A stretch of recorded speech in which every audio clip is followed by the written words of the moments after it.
everyone. Welcome back to Where Are Your Cleats podcast. Where's your cleats? It's been so long. Where are your cleats? Ours, they're hung up on the side of the house right now with Cooperstown dust being still shaken off of it. It's been a long time since we spoke to you, Rob. And I have had a hell of a summer. And it's almost like it flew by. We're just getting into like how fast the whole thing went through. Like, I don't know. I feel like with baseball, sort of time capsule wise, you look at pictures, you wrap it up, and you're like, oh, that felt like yesterday. So ours has flown by, and I know your guys have already gone back to school. Yeah. We still have a week and a half technically. So nice. Yeah, no, we got out the last day of May, and back to school has started. Jack started last week. Avery started Monday, so we're full in high school, middle school swing, and we were starting all-stars before you guys. Your season runs a little bit longer than ours. Yeah. And so we won our league, which was great. We got bounced in the first round of TOC. We ran into a buzzsaw of a kid, the kind of kid you would watch on, ESPN at the Little League World Series. He mowed us down. And what level was that? That was majors. So majors. Yeah. Okay. I'm not talking about first in your for TOC. So we won our league, and then we went to the TOC like we did with the Monarchs. Yeah. And that was, we drew them in the first game.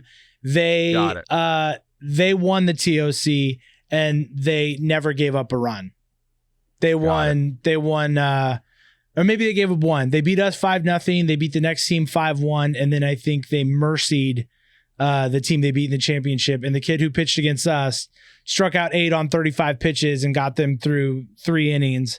And then we just could never recover against their number 2. But that kid pitched a complete game shutout in the championship game and struck out 17 of 18 batters. So You can't feel bad about losing to that guy. Then we started All-Stars. We lost a heartbreaker in game 1, 2-1. Our pitchers pitched great. We made a ton of amazing defensive plays. We had to come back 2 days later.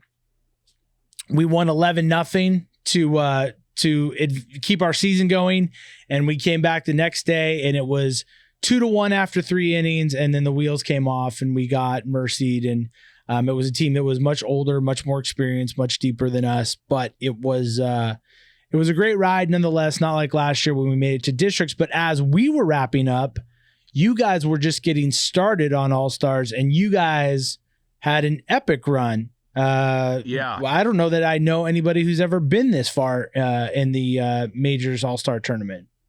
It was amazing. Yeah. I was going to ask you, like, when do you think Australia does theirs? Like, when did the Australian team that I'm watching right now, they must be done and sort of wrapped up like after. Thank you. I don't know what that was that just came up. Do you see that? That means you're making a good point.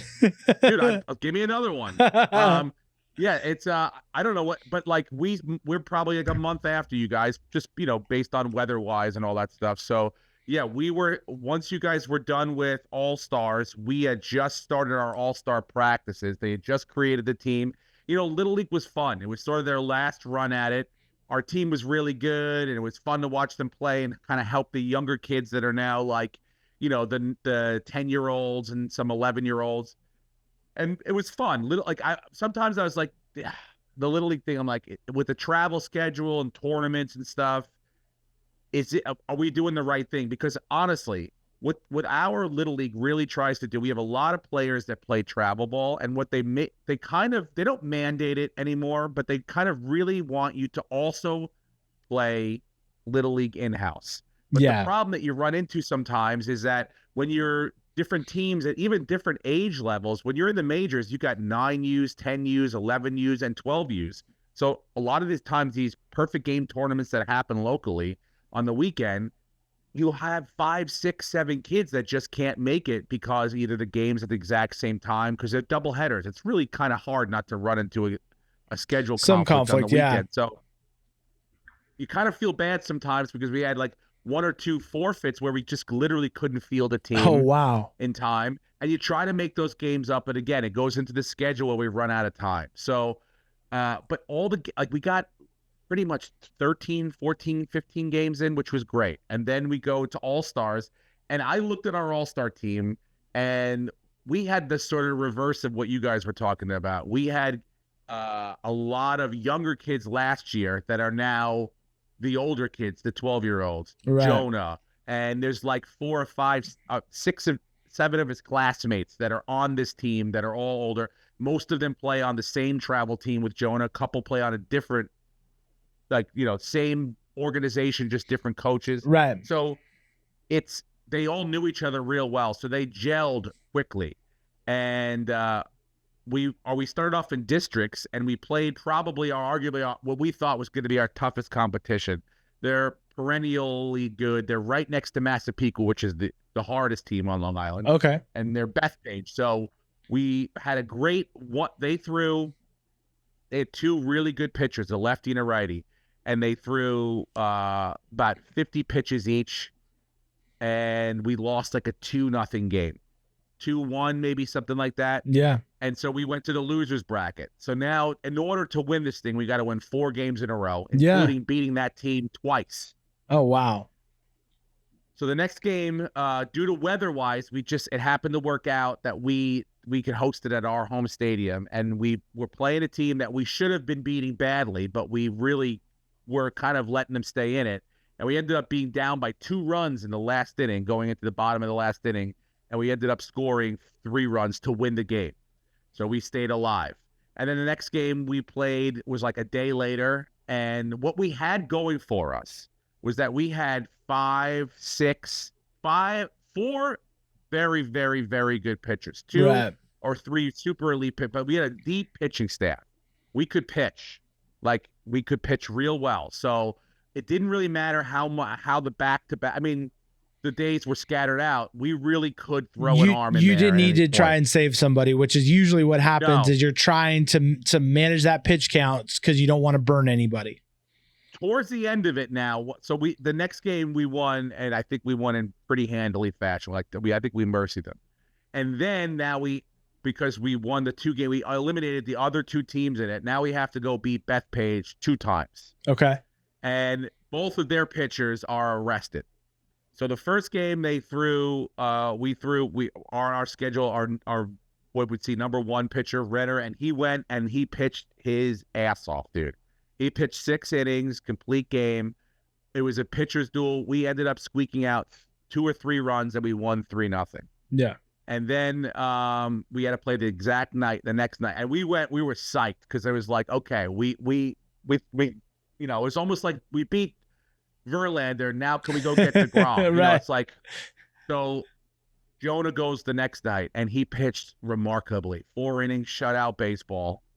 And we ended up hitting well in the beginning of the game. We got 2 or 3 runs. I think Jonah went 2 for 3. Everybody hit. Yeah. So we ended up getting like 2 or 3 runs in the first inning, and then we had, something to work with. And as the more Jonah threw strikes, the less life they had. And then at the end of the 4th, I could see him kind of doing this with the hand a little bit, you know?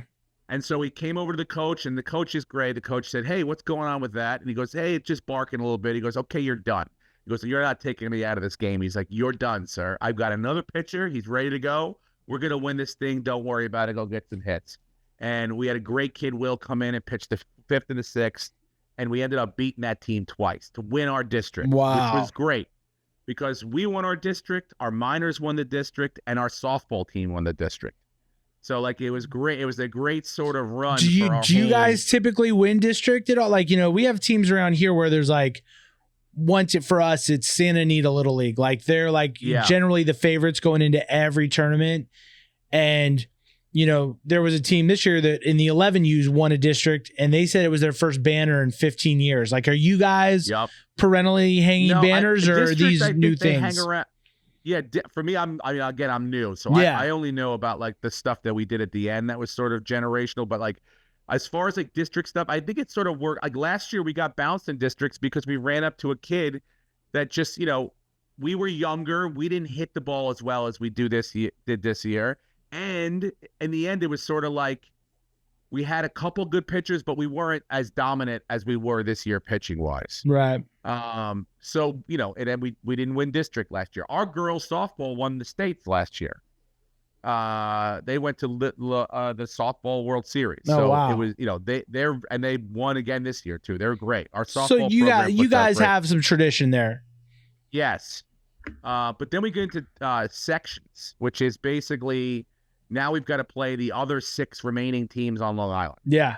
And so we go to that tournament, and it was, well, no, then we go to, I'm sorry, after that was sectional. So after we won our district, now we go to sectionals, and we play a couple teams there where we were kind of moving around, and we were at the point where we were like, okay, we know these teams.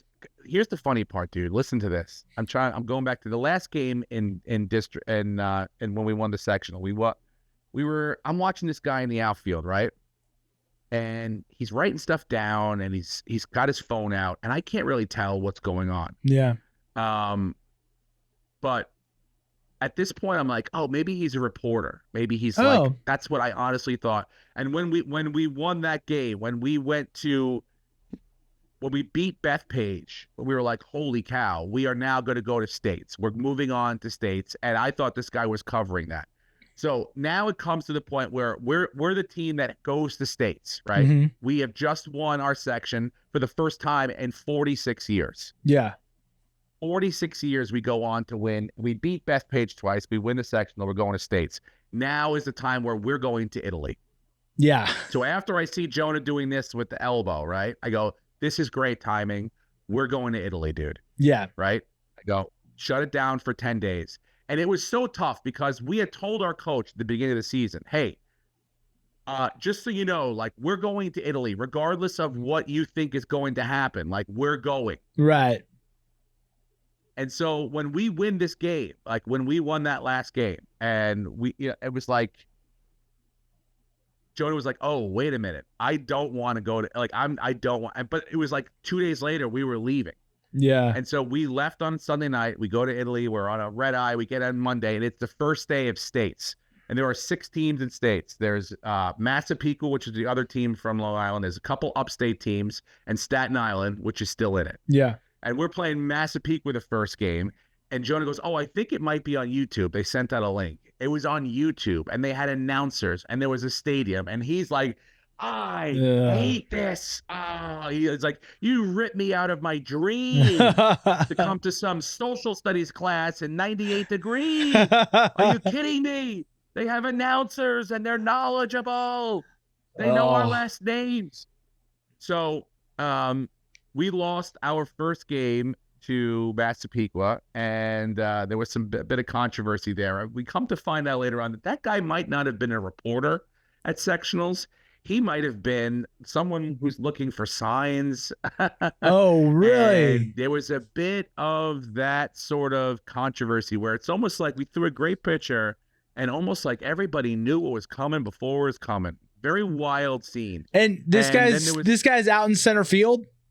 Like watching the game? This guy was in center field at sectionals, yeah, watching the game. And I thought he was just a reporter, dude. I literally turned to my friend Garrett. I said, that guy's going to like report on the, and there was some stuff in the paper, but I didn't know who wrote what or whatever. Right. He's not walking up to people introducing himself. Yeah. This guy's like, well, we're going already, and I'm probably this is 2 towns over. I'm going to go watch this game because we're going to play one of these 2 teams. Oh, my gosh. Yeah, dude. It got a little, I mean, of course, I'm not getting any of this because I'm in Italy. Yeah. And look, we had a great run. We made it to states. We ended up losing to Staten Island, which is going on a run. That's crazy. A great run in the Little League World Series. They're a team that, again, I'm not here. I wasn't there. I didn't see them play. I've watched them play. But I think you line us up 7 games, and we might have a chance of beating them. Yeah. If you played 7 days in a row, you might win they got 4. a couple good pitchers, but I think we have more. But overall, they're a great team. It was an experience that our guys were like, this is amazing. Like, this was the run. Like, you dream of going to Williamsport, but they went to states and they stayed in a hotel for a week together. Now, again, we were in Italy, and but the run, everything leading up to it was like some of the most magical baseball I'd ever watched. Yeah. And then we came back, and we had a perfect game showcase for all state tryouts. And so we we went to, this was like, we got home on a Thursday morning from Italy. Yeah. And then Friday, him and I drove to Staten Island to go to this. And what I tell you, Rob, it was like like you pause live TV and he was 3 seconds behind everything else, like jet lag and everything. He had a great weekend and a great tryout, and he killed it, dude. He killed it. I have no idea how it's going to all shake out, but I got a good feeling. You never know. But it was almost like I put weights on his ankles and try to make him go try out with everybody else. Yeah. Because the jet lag of 8 hours behind, it hit me so hard. It hit me. It would be like 2:00 in the afternoon. I'd be sitting there like trying to slap my face. We'd be getting up at 2 a.m. and we wouldn't have anything to do till like 6 a.m. when the buffet opened up at the hotel. Yeah. Like we'd be on our phones or watching the Olympics or whatever. We were just so off schedule. So it was a challenging weekend. He really killed it. He pitched really well. And then so we came home from that. And when the last day, he was like, my arm's starting to do this again. I'm like, okay, bothering down here. So we went to the doctor. We went to a great orthopedist. He took an x-ray. He came back. He said, good news and bad news. The good news is you have a negative x-ray. Your elbow, everything's intact. You're doing great. Look at all your growth. The things that go together, the plates and all that are good. No scar tissue, nothing like that. He's like, I just think you have little league elbow, and everything's sore around here, and the muscles aren't strong enough to support it yet, so we're going to shut it down. And we said, okay, great, but next week is Cooperstown. And he goes, okay, so look, here's what we do. You decide, it's up to you. So we decided, there's no pitching. There's really going to try to play as little as throwing as possible. So some first base, some outfield. Yep. First base, a little outfield. He did play short a little bit here and there, but no warming up to throw. It wasn't like a thing where every time he could, he threw, it was painful. But if he was going to pitch, it would be no good. Yeah. And if it wasn't Cooperstown, obviously it would have already been shut down. Yeah. So, last week we went to Cooperstown, which was, it's kind of crazy because, hold on, let me take a sip of water. Yeah. Am I going too crazy here? Is this too much? No, not at all. And then because you're taking a sip, I'll say too, I'm so curious because, Cooperstown has never really been in the plan for us. Our program doesn't go. Vegas in the fall is kind of our big thing. But Jack, like Jonah, kind of plays up because he turns 12 in 2 weeks, or no, next week now. So he's eligible to play in Cooperstown next year. And I think having so many friends that went this year, he's kind of like, is that something I could do somehow? So I'm so curious to hear about your guys' experience because I think he's like, I don't know that, I think he's really trying to keep things in perspective and, and it's probably partially because of the things I say. I'm like, look, it's probably a great time. It's really fun. We went to Disney World this year. Would Cooperstown be more fun than Disney World? Because he's thinking, is that how you get to the next step? And I'm like, look, it's for fun. UCLA is not going to Cooperstown. USC doesn't look at your transcript to see if you won Cooperstown when you were 12 years old. But it'd probably be really fun to hang around with your buddies for a week and go to the Hall of Fame and play baseball. And so I think he's like, is this the right thing for me at this time? And I'm like, also, you're 11. Maybe just enjoy your life. Exactly. For us, it was sort of like the whole ending of 11, you were all everything started. It's almost like Cooperstown is a graduation. Yeah. And you have to prepare for it in a year in advance. Oh, yeah. It's not only a graduation, you're also the head of the school, you're head of the sports department, you're head of the fundraising department. So it's like a graduation that you as a team has to prepare for. And so, we started a year ago with almost figuring out which week do you want to go. Before that, I even get to that. It's a relatively new thing, dude. It's only been around since 1998. Okay. I didn't know anybody who had been to Cooperstown until maybe 4 or 5 years ago. Older brothers or whatever started talking about it. I went to college 20 minutes away in Oneonta. I actually was there the summers of 97 and 98. I believe it was 98. Yeah. And so I didn't even know what was going on or what it was or what was happening. You know, I was just doing my own thing. I was a college kid, so I didn't really clock what was going up there as far as that. So, you know, you go on with your life. Yeah. You know, and now is the time where at 25 years later, I'm like, oh, okay, now I understand it as a thing. I understand like this is a tournament. It's also looked at like the last like 12U is like the graduation before you go to the big fields next year. It's like a graduation. The last time you're going to play as like kids on a field, you know, little league style or travel ball 51, 70-foot style. Yeah. So, and also over the course of the last, like, I think it's like 12 or 15 years, there's another there's sort of like a rivalry Cooper. It's Cooperstown. There's Cooperstown Dreams Park. That's the one we played at. That's the original 1998 one. And then there's Cooperstown All-Star Village, which is actually located in the town that I went to college in Oneonta, but they call it Cooperstown All-Star Village. So the first thing you have to decide is which one you're going to do. Yeah, geez. I didn't even know there was two. There's two. And again, I don't know the difference. This is like the main thing that I want to find out. At some point, I'm going to talk to some Cooperstown people to see if they'll come on. But like, what is the difference? And it's tough to know really because you're talking to no one's. I don't know. I don't really know anyone that's gone to both. I mean, I guess we could. In theory, you guys could play back-to-back years, yeah. But it's exactly. I don't know that anybody really does that, do they? I mean, I guess certainly not from California. We're not hearing about people going 2 years in a row, but you guys are so close that maybe it's more common. The only thing I said gathering, from what I gathered being up there, it was like, I feel like the one we went to, the Dreams Park, is more traditional, where there's no outside music.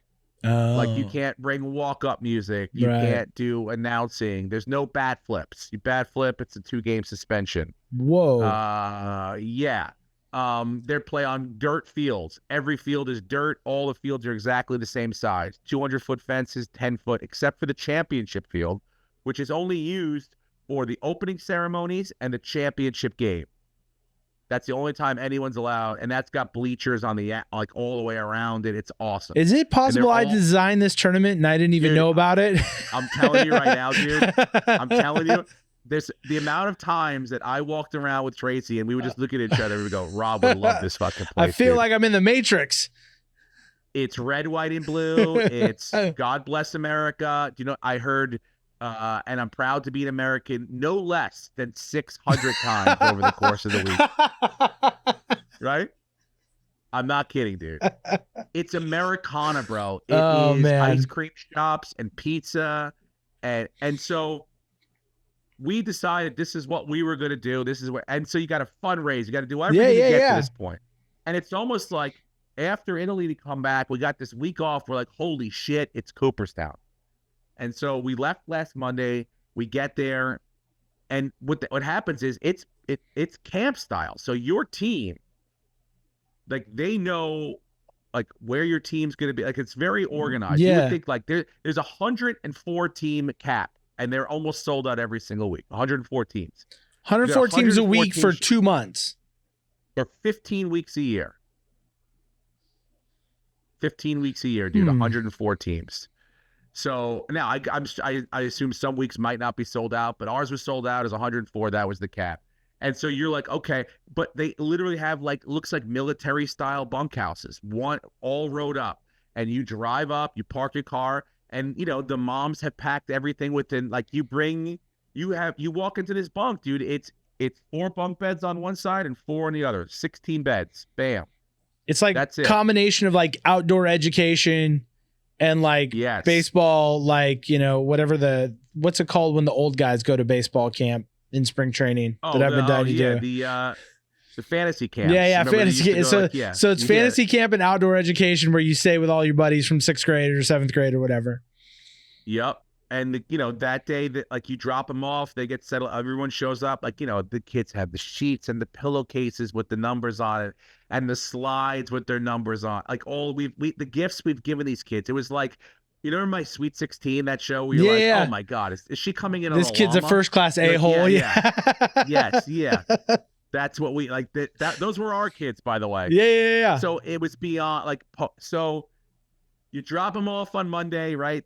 They settle in. They get their uniforms that day. You get you get a red uniform, red. You bring your white pants, white knickers. You can order them, but you got to have white knickers, right? No stripes, no nothing. White knickers, right? You get red socks, blue socks, red jersey, blue jersey, and then this hat is like a blue, and it's the same one for everything, right? And so, you get told what game you are. Home team's the red, blue team's the away, and that's like how you know what it is. So that's how you know who's playing who. So there's no like, this is our uniform. And the other place is the same way like that too. It makes it easier. Yeah. So, we rented the parents now. Like you got like we got like some people stayed in. My sister's team stayed in a house, like a 15-bedroom house, where the whole team stayed. They just did a verbo or whatever. Bam! They verboed it out. They did the whole thing. They had a pool. We got this crazy situation where they found this piece of property. Our friends were hooked up with this friend that had 9 little cabins on it, right? And so we had 9 original families and 2 that joined us later. So the 2 stayed in hotels, but we had 9 of our baseball families. The cabins were like 1,000 square feet. You walk in, living room, kitchen, and then bedroom, bathroom. And it was perfect because there was my father-in-law came up, who was like our team mascot. Yeah. The Poppy, who just was I saw amazing. Him. Big on Insta. He's big on Insta. Yep. And me and Tracy and the other one. So it was weird. Like, we're all hanging out, there's sibling stuff. So we got to hang out because when you basically you don't really see them unless till you go to the game. Oh, that's crazy. So they're there. They're hanging out with, the coaches stayed. The 2 coaches stay in the bunks. They live bunk life. They're there too. And you can't go in. Like, they have to come out to meet. You got to sign out. It's like it's almost like Guantanamo Bay, dude. There's no you can't cross. There's fence everywhere, bro. Big. And I'm not talking about like chain link. I'm talking about 10-foot high wooden fence, like razor wire. What's going on? Yeah, dude. No one's getting over this fucking fence. So, the teams are the furthest team that I saw. My sister's team played a team from Washington State, which was pretty wild. Yeah. We got into our cabins, and the big thing is pins. I don't know if you've heard about the pin situation. I've seen on the social media. That's another thing. We had to raise money to make sure we had enough fucking pins and the pin design. So what you do is every team you get pins. And so, you got to get enough pins for every kid. And what they do is they trade. And what I think it's kind of cool, and here's why. It's because it promotes them getting off their phone and they walk around and they actually talk to each other. And that's they go, nice. Where are you from? Oh, boom. I've never heard of that. Here's the pin. Now, it does get into who's got the coolest pins, and it becomes a thing where you want to get the rare pins. Yeah. This year was like a chicken nugget pin. Everyone went nuts for a chicken nugget pin. There was a team that was assembled for this thing, dude. And when I say assembled, they had like the 1927 Yankees. They had the #1 player in the country at the age bracket. Yeah. And like 3 or 4 from that team. Like they built the team to come win this thing. And were they, so, I'm watching so much high school baseball this summer on, the tournaments in Jupiter and East Cobb or whatever. Were they from the same community, or were they from 10 different states and they went and handpicked each guy? Good question. Most of them were from there's 2 guys. This kid, Jesse Soberall and Ryan Lem. They're from New York. Okay. So this was an easy drive for them. Okay. And not only did they play last week and beat everyone, they're playing stayed, this week at the other one. Yeah. At the other one. So it's almost like PJ ends with the Select Fest last weekend, and now it's time to go beat up everyone over there in upstate New York. Oh my gosh. So their team not only had a team pin of murderers, each kid had their own individual pin. So there was a kid on the team, Big Country, and dude, I'll send you a picture. Yeah. That's his name, bro. His name is Big Country. He's 6'2", 220. Yeah. He's on this team. The picture of him and Jonah standing next to each other, it's remarkable. And he got his pin. Jonah, when I saw him, anytime I see him, he's like, I got Big Country's pin. And he signed it for him. I mean, the fact that these 2 people are the same species is not even real. It's just, and this is such the time of their lives too, where they're going to be like there's going to be huge disparities. Like Jonah's not going to be a short guy. Like, you're tall, but it's just like he's not even 12 yet, or he just turned 12. Dude. Yeah. This is the year that there's a big sort of like, whoa.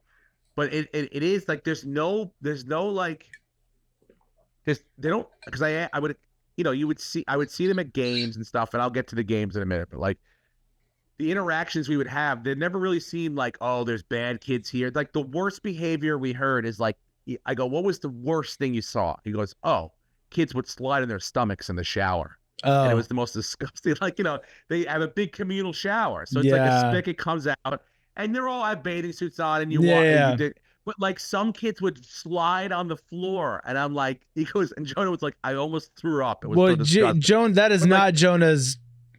Jonah likes a very controlled environment hygienically where things are being cleaned on a regular basis. He's not going to slide across a fungusy shower floor. Oh, 15 weeks of disgusting people coming in there showering and stuff. By the way, the coaches, they have their own thing, coaches and umpires. Yeah. You have to bring your own umpire too. Yeah. I remember you guys telling me about that. You supply an umpire, so that way it's like all the games are, and it works very well. Like, they play every game 6 innings. They don't like there's no time. No time. Like no time run over. I like that. So you get your full 6. And there's mercy of 12 after 4. Uh-huh. That's the mercy rule, but you play 4 innings at least. No matter what, yeah. Not 3 like 15 or 3 or anything like that. It's 4 innings. And if your game's at, let's say, 7:00 and there's a 4-hour rain delay, well, your game is now 11:00 at night. Yeah. And they don't it's sort of a 24-hour facility. It's if there's weather. The week before we went, there was weather. We know a team that went that had a game at 2:00 in the morning and then one at 9:00 in the morning. I'm talking about a full game at 2:00 in the morning. Because they justify it by the fact that people came, rickshaw, whatever. They paid. This is how, either we cancel games and you only play 3 games and you come all this way for that, or we're going to play at 2:00 in the morning. Yeah. And that they're very traditionalist. They're very like, I had one of our coaches tell us, like, there was a coach at the coaches meeting that had his hat on, like he had his hat on backwards like that. And then the guy told him, he goes, turn your hat around. And the guy kind of laughed it off. He thought he was joking. He goes, if you don't turn your hat around, it's a 1-game suspension. And the guy was like, oh, okay, sorry, turned his hat around. It's very like traditional baseball. I saw very little. I actually didn't see any arguing with the umpire. You would see people that were not happy with the call. Yeah. But there was no going out and there's no showing up the ump. Right. There were no showing up the umpires at all, because I think they know the rules. Like you'll get suspended or kicked out, and like what else are you gonna do up there? You're stuck in the middle of the farm country in upstate New York, and you can't go do the one thing you want to do. Like, so everyone's just like, I'm on my best behavior. I'm not gonna mess around. I love it, man. I'm telling you, dude. It was really pure sort of just baseball environment. It had a real 25 fields all spread out, but all the same dimensions. And the way they broke it down is, I assume they kind of maybe know which teams based on something, somehow or another. I'm sure they got it, where they don't really, you play a 5-game pool. So you drop off on Monday. Monday's like, have fun, enjoy. Tuesday morning is opening ceremonies. And then straight from opening, like the teams come out one by one and all the parents dress up in a theme. And of course, Tracy her mom group gets pulled onto the field to do like a dancing thing. Yeah. And then it's proud to be an American. Someone sings the national anthem. Bing, bang, boom. Here's all the teams. And then proud to be an American into the national anthem is just epic. Oh, boo. It's the extended God cut. Bless America. Yep. So then they go off to skills competition, home run derby, and fastest person, and golden arm. Those are like the 4. The field is like around the horn. Mm-hmm. So you just have to go around the horn. Station to station, run, obviously. Yep. Yeah. So it's like pitcher to catcher to shortstop to second base, third base, first base, left field, second base, center field, shortstop, right.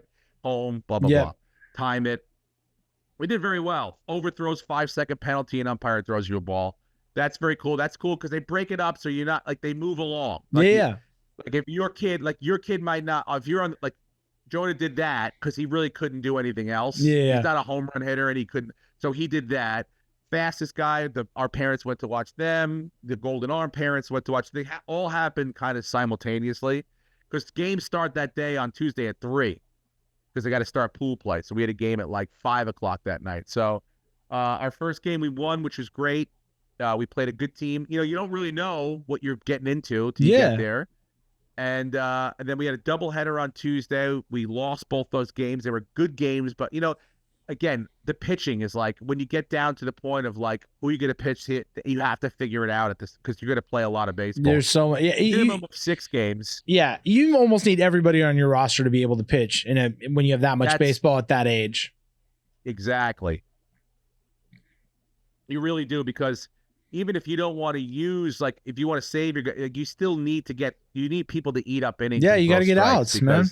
Runs against is your tiebreaker and all this stuff. So, but Jonah had a great offensive week. He went 10 for 15 overall in the week. But the magic came in the third game when the second game or the third game, I can't remember which one, but my sister, because it was awesome because my nephew's team was there too. So whenever we weren't watching Jonah, we could go over and watch him and vice versa. Yeah. So she was over watching our game, talking to Tracy, and my nephew was there next to me. And our team was in the field. And then they were like, oh, we got to run because he's got to get back to the barracks to get changed and blah, blah, blah. He's got a game later on. So I was like, all right. I'm like, I think Jonah leads off the next inning. And so she's like, oh, I'll stay and watch him, right? So they stayed. And then Jonah leads off on another third pitch. He hits the home run. And it was like, look, every kid I know going to this thing says, oh, I want to hit a home run. Because, look, the fences are 200 feet. Yeah. The bats are, lawless. Yeah. And we had a lot of wind that day. So he just got a great pitch on the inside of the plate, and he turned on it, and he just got it. And the third or fourth stab, I think he knew it. And then he proceeded to go around the bases like he was Lou Gehrig and just hit his last home run before he was going to say, today I consider myself. I mean, it was minutes. Well, I don't know. Him going around I can't remember. I was like, my God. I don't know if you were on the segment, but Tracy sent me the video. And I watched the whole video, and I'm watching him getting to second, and I'm like, oh, he's slowing down. Second to third was slower than first to second, and third to home was the slowest of it all. And like about 12 feet from the plate, he's not quite walking. He's like, I can't walk to home, but he's certainly not running. And so I just wrote back to Tracy, you could time that trot with a sundial. And she goes, Steve said the exact same thing. But by the way, live it up, soak it up. I know. I go, that's it, dude. I go, live it up. I go, and the kid, it happened a lot. Like, he'd have like 3, 4, 5 home runs a game. Yeah. My sister's team played that murder team. Yeah. The murder team. Yeah. They lost 35-1 in 4 innings. Jeez. Okay. Right. And my sister, my nephew is pitching, right? And she wouldn't mind me telling you this because, it's like we got to just get everyone. It's all hands on deck. Whoever can throw a baseball at the plate's got to go face, the 27 Yankees. Right. So my nephew's pitching against that Jesse kid who's the number 1 kid. And he pipes the first one like on the outside corner, and the ump gives him the strike. And I could just see Jesse go, no, right? And then the next pitch, he kind of check swinged like this. He would almost with one arm like that, right? And he threw it up into the air. My sister goes, oh, yeah, that's caught. I go, that's gone. And it was way gone, right? It was like a check swing. He hit 5 home runs that game, that kid. 5 home runs in one game. 5. Yeah. And so, but then you could run into teams like that. Mm-hmm. So over the course of the week, you would see like, oh, okay, you could kind of look at the standings and kind of figure out who was there to come kill everyone. Right. We we ended up, I think, like 58 overall ranked at the end of pool play Right. at a 104. And how many make the Exactly where it playoffs? was supposed to be. Everyone. Everyone makes playoffs. Okay. Everyone. So you're like, how the fuck does this happen? So now the playoffs come, right? Yeah. You're like, yeah. So the bottom 30 teams on Saturday have the 9:30 game. They all play each other. They all play each other. Okay. Then at the 11:30 game, those teams that win come play the next 30 at 11:30, which is where we were. Okay. So we won that game. So now we play at 1:30 against a top 30 team. Right. Who's had a bye up until this point. Yeah. And so on and so forth. So if you were in the top 13, you didn't play your first game till 7 p.m. that night. Right. Right? And play against a team who's probably played a couple games. There was a team, because I'm saying, holy cow, if you were in the top or like the bottom 30 of from 70 to 104, you would have to win 5 games on Friday to play on Saturday. 5 games. I want another question I would love to like talk, like how many times has that happened? I can't even imagine. I looked this week, a team won 3 games and lost by a run in the 4th game. Oh man. Which was pretty crazy. That's pretty a heck of a run. But yeah, almost impossible. So our next game we lost in what would be the 3rd round, and we got our 7 game. We got to play 7 games. 7 games in, and the kids were sort of because between they weren't eating great the way they normally do. The food they say sucked, but it's breakfast is eggs and bacon and pancakes that taste like paper, Jonah said, and well, Jonah's got a very refined palate. I think most 12-year-olds are just probably shoveling it in, and Jonah's like, this doesn't have the fluff I'm looking for in my pancakes. I'm like, guy, you're coming off of a trip to Italy. Yeah. Okay. You've just eaten the most magnificent food I in the know. world. Of course, it all tastes like Alpo at this point. So give me a break, man. Right. So, they were tired and everything, but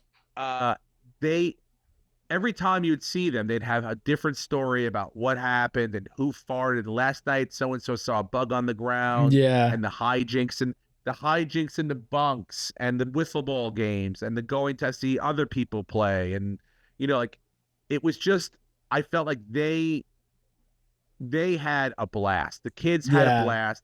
And leading up to it, every single instructor or sort of coach or mentor that Jonas had, they've always been like, oh, Cooperstown, you're gonna have the time of your life. Like, it's the best week of your life. Yeah. And Jonah at the end was like, oh, I understand exactly what every one of them was talking about.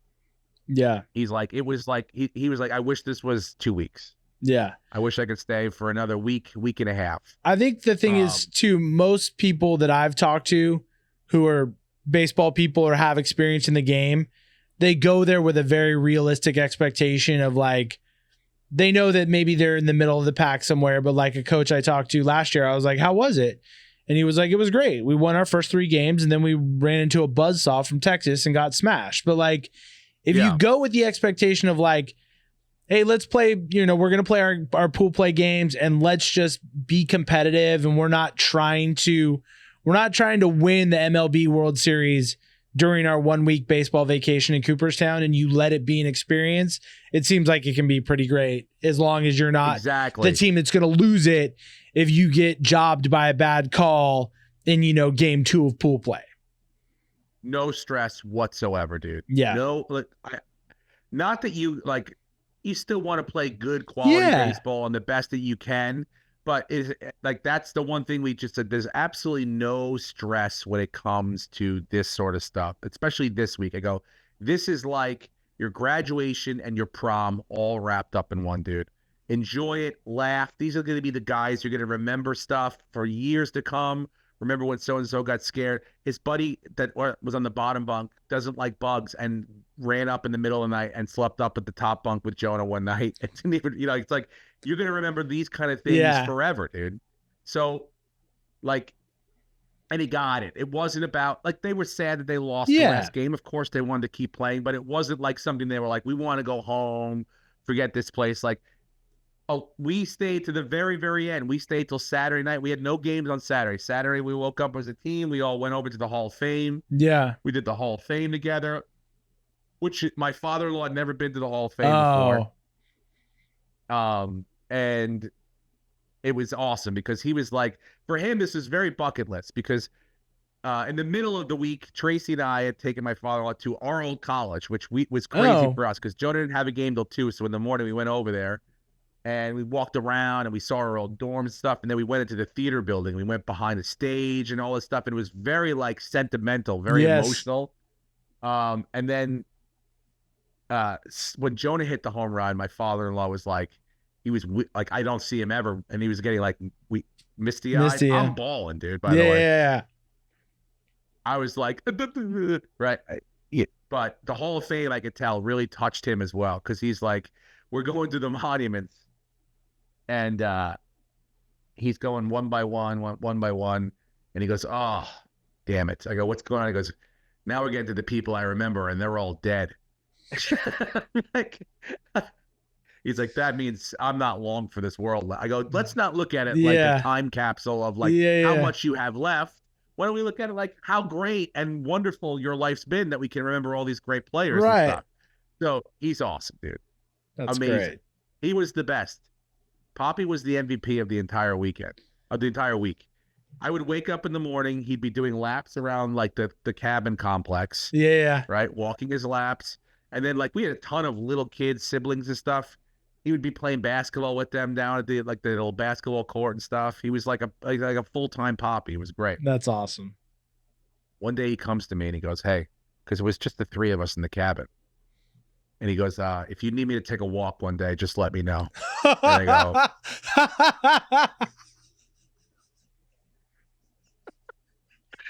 I go, sir. I go, thank you. And then Tracy goes, Dad.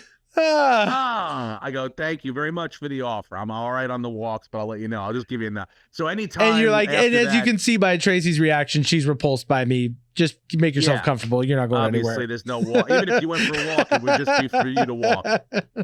I'd be still sitting here when you came back. I'd be checking DraftKings. Like, don't worry about it. But anytime after that, during the week, that Tracy and I, she would get on my nerves. I'm like, Tracy, I'm like, Steve, can you go for a walk, please? Oh man. And we gotta, I'm trying to think of like stuff that I'm trying to, like the baseball was sick. Oh, so about a game after Jonah hit the home run, right? Like the whole week I was like just very sentimental, very emotional, just because maybe it was like the baseball aspect, the tradition, upstate, the weather, the beautiful, I mean, the scenery, the fact that we went to college very close by. It brought all these memories back. My sister texts me and she goes, we have a home run king here too. And my nephew was a good baseball player, but again, he doesn't love it the way Jonah loves it. He's not his passion. I don't know anyone who loves it the way Jonah loves it. Yeah. He's there to have fun with his friends. The baseball is very much secondary. Which is great. Yeah. Yep. He was going against his pitcher, and the video clearly shows first pitch he looks at it's on the outside corner, it's a strike, and he doesn't swing at it. And the third base umpire, the third base coach, who's his coach, calls him over and he goes, "Hey, dude, you got this, dude. I believe in you. And your next one, if he throws it again, it's going over the fence." Goes back, and the next pitch he throws on the inside corner, and Noah turns on it and blasts it over the fence.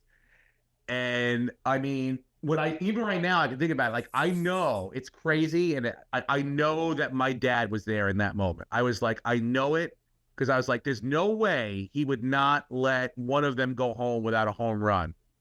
The way that they both, like, he was like, I'm going to get both of them a home run. Oh, man. And he did. He nuked it, and it was perfect. And it was, like, amazing. I was like, this is like, and you get to keep the home run ball. Oh, wow. And then you can go over, of course, and you can get it like painted branded. Up. Yeah. They go right into the ball, like, the whole thing. Cooperstown Dreams Park, Jonah Rendazizi, first home run, 1st of May to come, blah, blah, blah. It's sick, dude. It's sick. Awesome. So, like, everything that now, do I have complaints? Of course. Of course. Of course I do. Top three complaints. The food. Here's what I think about the food. I think that, and now you've been to these ballpark areas, like these areas where there's multiple fields, complexes, baseball complexes. Absolutely. The food is what it is, dude. You're gonna get pretty much chicken fingers, hamburgers, cheeseburgers, hot dogs. Sometimes you go off into like a sausage, but for the most part, we're living in that world, right? The quality is, pretty much, I've been everywhere. It's on par with everything. It's pretty on par from one place. Some places are really great because mom and pop runs the grill and their burgers are different. And they get it from our Little League is decent. They got some decent stuff. But for the most part, these complexes, this place is Pepsi, like, locked in. So it's all Pepsi products. And what I really believe, because the food's not great, dude. It's not great. It's not. The kids, they took pictures. Now, it's just it's mass produced. It's not gonna have quality. But I'm talking about even the stuff that they like sell at the stands and stuff. Isn't great. It isn't even like as good as the stuff that we normally get. Is what I'm saying. Yeah. It's airplane food, and I feel like what happened is like Pepsi or whoever sold them a bill of goods. Like, hey, we'll not only take care of the soda, but we got a food distributor, and it's all one thing. Because let me tell you, they got good meat up in upstate New York. There's no reason why you can't have. So that would be my number one. And it was just like frozen patty, hamburger kind of. Yeah. Like, yes. Not quality or not even really that good at all. Yeah. And not overpriced too badly. They don't gouge you. So it's not like a thing where, but you like, it's just not like, and even like the kids I knew were going to complain and they did. But for us, it was like, even here I could tell, like, if the food I was getting was good, I'd be like, hey guys, it can't be that bad. But even what I was getting was not great, and I'm paying like $6 for a hamburger or something like that. Sure. That was it. I mean, everything else was like easy in and out, easy drop off, easy pickup. They did it very organized. Tons of people working there, so that you always like they had golf carts moving around if you had old people in your group. That's nice. Because that was the one thing. It's like it's very spread out. It's over the course of a couple, 100 acres. So it's like you gotta get, fields or very it's baseball out, Disneyland. So. You gotta. There's a ways to go. It really was, dude. It really overall was like for what we probably spent, couple $1,000, $3,000, $5,000. Maybe we could have gone to Disney, but I'm telling you, I think that this was well worth it. That's absolutely great to know. Well worth it for the experience. Our parents got along wonderfully at all the games. We had a lot of laughs and dinners and stuff together at the house and at the cabins and stuff. We had a fire pit. We would hang out. A lot of good stuff happened there. So, like, for what I thought it was going to be, it totally met and exceeded expectations. Oh, that's awesome. And therefore, we would go again. Let's do it. East Coast, West Coast connection. Oh, man. Yeah. I mean, it's certainly food for thought. And I think, I'm Dude, so curious. Perfect for you too. I thought about also you can do Game Changer, for your team, but someone has to keep it in a book. Oh, that's the thing is I don't want to. If I go, I don't really want to coach. I want to go to hang out and I want to go to watch. So that's the issue for me. Because I think like all of us, we know we need to. Most of us, there's some guys way more qualified than me that keep doing it, but. At some point you got to segue, and let them kind of, do their own thing, which you did a little earlier than me. But, we haven't really talked about it yet, but Jack started a new school last week called EM Speed and Power out here in Rancho Cucamonga. And he has baseball 4 days a week at school. And then he's got practice at night. And so my thing is now, how do we manage the fun of it and like the excitement about it when you have it every day? Because I don't want it to become too arduous. I don't want it to be a job. I mean, this was something that a couple other families in our area were doing. Somebody floated it a while ago. He was interested in it. We toured. We tried to talk him out of it just to see how hard he would push back. And he really wanted to do it. And so last week was intake and testing and, it was all minimum days. But yesterday was his first full day. 8 o'clock to 10 o'clock. First of all, he gets picked up before 7 o'clock so they can be there on time. Is it local or is it how far? It's about a 45-minute drive. Okay. So we're rotating a carpool. 8 to 10 study hall. 10 to 10:30 get ready and walk to the baseball fields, which are a couple blocks away. 10:30 to 12 you're on the field. Then you come back, eat lunch, and then they finished yesterday with speed training. 12:30 to 2, get picked up, come home. He's home by 3 after a carpool drop off. Today, 8 to 9 hit. Actually, I got the schedule right here. He just sent it to me yesterday. So study hall is when he gets everything in? Yeah. And then so there's about 9 hours of study hall throughout the week, but all your stuff is on a laptop and you get all your work sent to you, all your assignments. There's like an intro, the warm-up exercises online, and then he's got everything that everyone else in 7th grade has: math, English, science, social studies, which this unit is called medieval times. And then his PE is baseball, and he has a study skills thing. Today is Tuesday. He hits from 8 to 9, 9 to 10 study hall, 10 to 11 speed and agility training, 11 to 12 weights, 12 to 12:25 lunch, and then they get more study hall time Tuesday, Wednesday, 12:30 to 2. So nice. He won't go to the baseball field 2 days a week. He'll just hit for an hour in the morning. But then it's like, and then they give us an app where you can follow all their metrics for, when they did testing, how long they held their plank, how long was their 5-10-5 shuttle run, how long was their 20-yard sprint, what time they did it in. So he likes it. And I'm like, would you rather be in a classroom all? Like, would you rather be doing traditional school? Because I'm not going to, if he's like, this isn't for me, I want him to tell me sooner than later, But we're like, you got to give it you got to give it some time. And he doesn't know anybody in his grade. So that's what I'm saying. Yeah. Like, does he have any buddies? He's already met some guys. And then yesterday when they went to the field, they broke it up into catchers and infielders. And there was only 4 catchers in his grade. And their catcher is an ex-college catcher who just graduated, and he's their catching tutor. And he's like, we did all our own stuff. We did blocking, we did receiving, we did throwdowns, and the infielders were over on the infield, and we weren't even really doing anything with them. And so far he's like, yeah, it's great. And I met, 3 guys. He's like, he's hanging out with the other catchers. He's like, I'm eating lunch, with the catchers.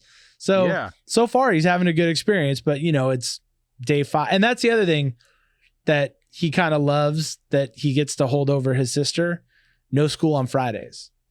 You have, you work from your laptop on Fridays. So Fridays is day to sleep in and catch up and finish any work that he, hasn't had a chance to get to during the week. And then, so every weekend's a 3-day weekend until you get to their high school team. They just go to the fields on Friday and practice, but he's only in 7th grade. So his school's Monday through Thursday. Holy cow. That's awesome. Which he loves and his sister hates. She's like, he's going to go to school 40 days less than me this year. Does he does he do well with the whole, because I remember, during COVID, does he do well with the whole, I could online do it myself sort of autonomy of computer learning? I mean, when we were leaving orientation, he was like, well, I think if I just do 1 extra assignment a day, I can finish school by April, because they load up all the assignments at the beginning of the year. So he's like, oh, how do I beat the system so that in the spring I'm just playing baseball? Now, whether or not he'll do it remains to be seen, but that's his strategy right now is oh, I'm going to get out in front of this, and I'm going to do all my work ahead of time. Do they have teachers there that are just teachers that have nothing to do with baseball and stuff? They do. Yeah. There's teachers and they also for all the grades, I think starting next month, if you're struggling in anything, you can stay from 2 to 3 and there's free tutoring after school. If you feel like you're getting behind in anything or you need help with anything, you can go to the teachers and do one-on-one stuff. That's amazing. Yeah. That's sick, dude. Yeah. So it's brand new. So we'll see. And, there's a long way from here to high school. So we'll see how he, progresses. But He likes Your it. report card must come like it must be like like academics and then baseball, right? Is that how it works? PE is just your baseball. Yeah. Baseball is your PE. So it's through a school district. Like they're certified through a school district down here. And so he'll get a regular report card. He's technically a student of that school district. Yeah. Yeah. That's awesome. And all their work will does he get play submitted. for that team then? As of right, we just started, and I think they do have team, like their big team that they do is BPA. So there's a lot of guys, and there's guys who are probably going to be first round picks next year that went there. Seth Hernandez, who's a Vanderbilt commit, Brady Ebel, who's a LSU commit, Billy Carlson, who's I think went there at one point, who's a Vanderbilt commit, but he's played all those guys played BPA. I think over the summer. So they have like a high school team. Yeah. And then their actual high school varsity team, they just took over a high school's program down here. So they do go to a high school and play in the independent league and stuff. But I think that was a program that was struggling. And so they saw an opportunity for some reciprocity. And they just got a brand new like $2 million AstroTurf field. And, it seems like it's set up for success. They won CIF 2 years ago. They lost in the semis last year. So so far I'm impressed, but some would say I'm easily impressed. But getting back to what you were saying though about he likes it. Yeah, when you were like no backwards hats, the casual stuff, and the guy who runs the school, we were in there for orientation. He was like, I see some phones on the desk, whether you're a student, whether you're a parent, put your phone away, put it in your pocket. I don't want to see it. And so a couple of the kids were like, jump to it and put their phone in their pocket. And there was a mom who like just put it under her son's t-shirt and like folded the t-shirt over.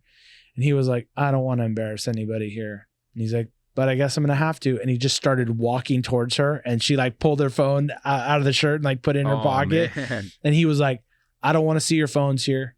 You get here, your phone goes in your bag, put it on airplane mode. If you have a problem, if you get sick, there's a phone at the front desk. We have all your parents' phone numbers. We'll call for you, and then you can talk to them. And he's like, no slides, no Crocs. Show up in your workout shoes. He's like, you don't need 3 pairs of shoes here. Bring your cleats, bring your workout shoes. And I was like, this is my kind of guy. That's awesome. Yeah. What time does he get home? He's home by 3. Oh, all right. Yeah. So it's like, essentially, other than him getting up like an hour earlier, it's essentially a regular schedule for him. 8 to 2, home by 3. Nice. Yeah. Perfect, dude. Yeah. That's awesome. So we'll see how it goes. And then they do there's some younger teams too. And they haven't said anything about it at this point. They're like, if you're in junior high or middle school, whatever you call it, they're like, play for whoever you want. You're going to get your work in here. And by the time you're ready to go to high school, we're going to have you ready. Yeah. A lot of people, that's great. If you can have the commitment to be like, I can do the school work or the study work on my own, I have that ability, then go for it. Well, absolutely. So Sunday being the last day of summer vacation for a lot of his friends, he had a couple buddies over to swim on Sunday, and he turned his computer on in the morning when he wanted to make sure it was charged, and all of a sudden he had an assignment.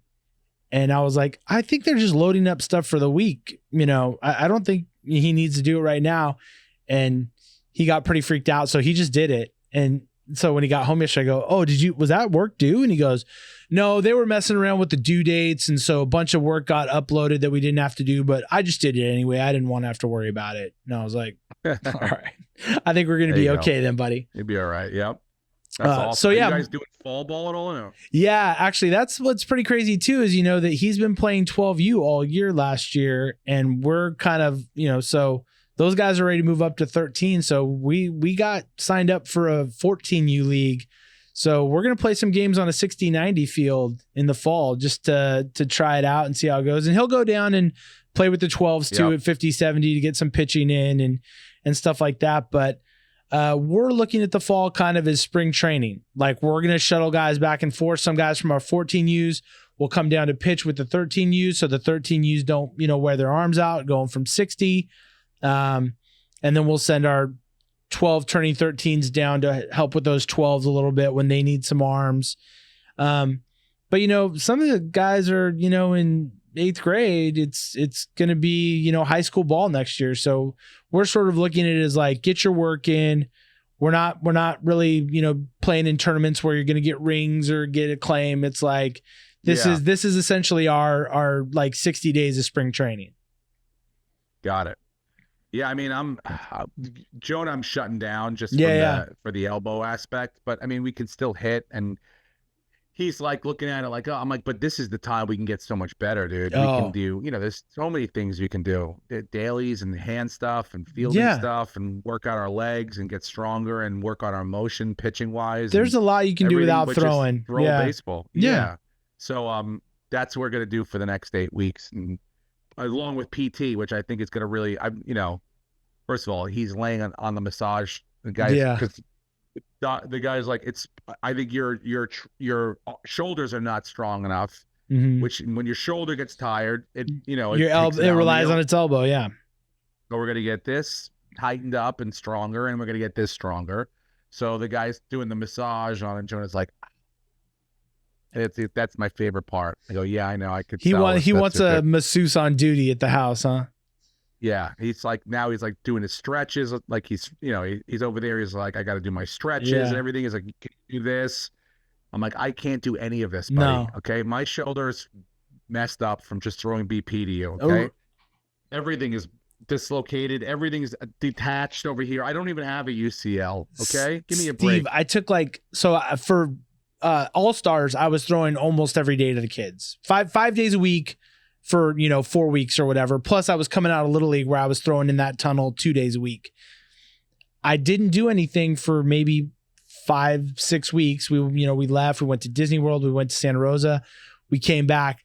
I threw in the tunnel on Thursday night to to 2 groups. We just did an hour of rotating kids, and I'm throwing from, maybe 30 feet, but I'm trying to put something on it because it's like the 12, 13, 14, 15 kids.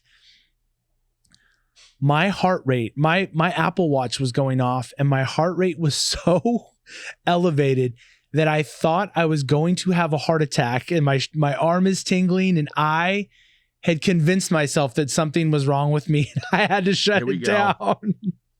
I was like, what is it? And it's just, the rust had built up, but I was just like, why won't my pulse come down from, 125? I'm just throwing. Yeah. Yep. I know, dude. I'm like, I leaned on a pole in Cooperstown, just to watch it, to do this. And I felt like a ping here, and it shoots down in your hand, and you're like, yeah. And then the rest of the day, it's like, you can't turn from here and then try to drive on those country roads. When you're like, am I going to kill everyone right now? No. Getting old. It's not for the weak. It was well worth it, though. That's awesome, man. Well, it sounds like it should be an interesting thing to watch him go through this, and not being able to throw is probably going to drive him up a wall, but I'm sure he'll be. Yeah, it'll be fine. He'll be stoked when he gets in the facility. The doctor scared him into saying, he's like, I had a patient once who wouldn't listen to me and continued to either throw wiffle balls or, just pretend throws. And he's like, and I put him in a cast. So don't mess around. I was like, whoa. Good job. Jonah's probably like, it'll be like rookie of the year. I'll come back throwing 100. All right. Well, I think that's going to wrap it up, but good to get the summer wrap up in. Hopefully you're going to have some guests lined up, coming up in the next couple weeks. And it's going to be fun to see how the fall progresses. I'm telling you, it's good. I'm not laying off this Cooperstown thing. No, with you. Bring somebody in. Like, let's do a deep dive on Cooperstown and the history. I'm just saying, it could be fun. We'll figure it out. I want to have someone on that knows more about the everything, but because I'm telling you, dude, it's pretty crazy how magical it is. And I think the only reason is because Jonah said at one point, he goes, "Oh, I want Cooperstown for 13U and 14U." Oh. And it doesn't work those years, dude. No. It doesn't work those years. You know why? They're so jaded. Because 12, well, not only that, but 12U is the last year that all you want to do is hang out with your buddies, trade pens, eat food, and play baseball. 13, 14U, you start to I want to see girls, this, that. And then 15, 16, you're like, how do I break out of this fucking place and go find trouble? Right. That's really you would have that. Yeah. It's the magic year, dude. It really is. It really is. No, it's perfect.